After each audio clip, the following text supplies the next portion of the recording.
Abang, dari kacamata hukum sebenarnya tanggung jawab Gagas sebagai seorang yang lalai gitu. Sebenarnya kapasitas tanggung jawabnya sampai mana sih Bang kalau boleh tahu? Itu tanggung jawab itu tidak ada pasal yang mengatur tanggung jawabnya seperti apa. Yang jelas yang diatur itu adalah seseorang yang lalai dihukum maksimal 5 tahun. Itu saja. Jadi tidak ada terus harus tanggung jawab seperti apa, harus itu nggak diatur. Yang diatur kalau orang lalai karena kecelakaan dihukum maksimal 5 tahun. Yang lain-lain tidak diatur. Nah, persoalan tanggung jawab itu jatuhnya itikat baik di dalam alasan yang meringankan.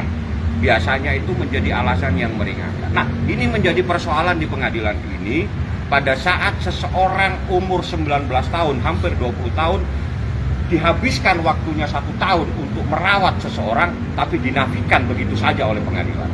Itulah yang menjadi alasan kami mengajukan banding di dalam perkara. Jadi, Anda bertanya tentang pertanggungjawaban perdata, tidak ada diatur di dalam pasal ini, di dalam perkara ini. Kalau mereka masih keberatan masalah tanggung jawab keperdataan, silakan menggugat ke pengadilan, kita ada gitu.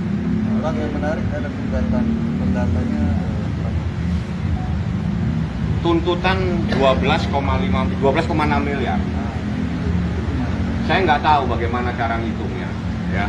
Anda tanya kepada yang menuntut 12,6. Yang jelas kami terima 12,6 miliar. Ibunya yang menerima ada tuntutan 12,6 miliar. Bagaimana perinciannya, bagaimana cara menghitungnya, saya tidak bawa kalkulator, jadi saya nggak bisa menghitung. Tante menghadapinya seperti apa Tante dengan adanya tuntutan 12?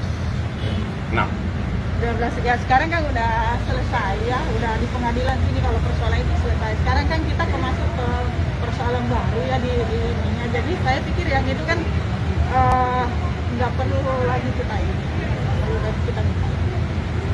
kalau masih keberatan ya, Ya. gugat aja nggak apa-apa. Ya, kalau memang dari pihak sananya masih keberatan ya silahkan. Silakan. Gugat aja nggak apa-apa. Iya. Kita tunggu 24 jam. Nah, banding. ini akan meningkatkan hukuman dari Gagas. Kami berharap seperti itu. Dari awal saya dimintain bantuan, saya bilang Gaga, Anda lalai, Anda pasti dihukum Gaga. Tapi apa yang bisa meringankan Anda? Nah, sekarang inilah yang kami ungkapkan di dalam memori banding dan fakta-fakta persidangan. Salah satunya tentang dia 1 tahun, salah satunya tentang kejadian di kilometer 10 dan kejadian di rumah sakit dan seterusnya. Ada 44 halaman yang saya buat menjadi alasan pertama dan alasan sampai ke 8 alasan bandingnya, dan semuanya sudah saya serahkan. Oke. Seperti itu. Bang, kira-kira nanti hukumannya akan dipertingkat menjadi berapa tahun? Saya tidak punya kapasitas untuk menjawab pertanyaan ini karena yang menghukum adalah majelis hakim. Tapi yang kami harapkan, keadilan di Indonesia itu tidak pernah hilang, masih ada. Saya yakin majelis hakim bisa memecahkan ini masalah, bisa membedah ini kasus. Sampai di mana pertanggungjawaban dan kelalaian seseorang yang membawa mobil mengakibatkan seseorang yang ada di rumah sakit berhari-hari, terus ada kejadian kelumpuhan dan sebagainya. Itu biar dibedah oleh majelis hakim, sehingga itu menjadi alasan apakah yang saya sampaikan ini secara hukum bisa dikabulkan, karena dengan alasan-alasan yang secara yuridis dapat dipertanggungjawabkan secara hukum.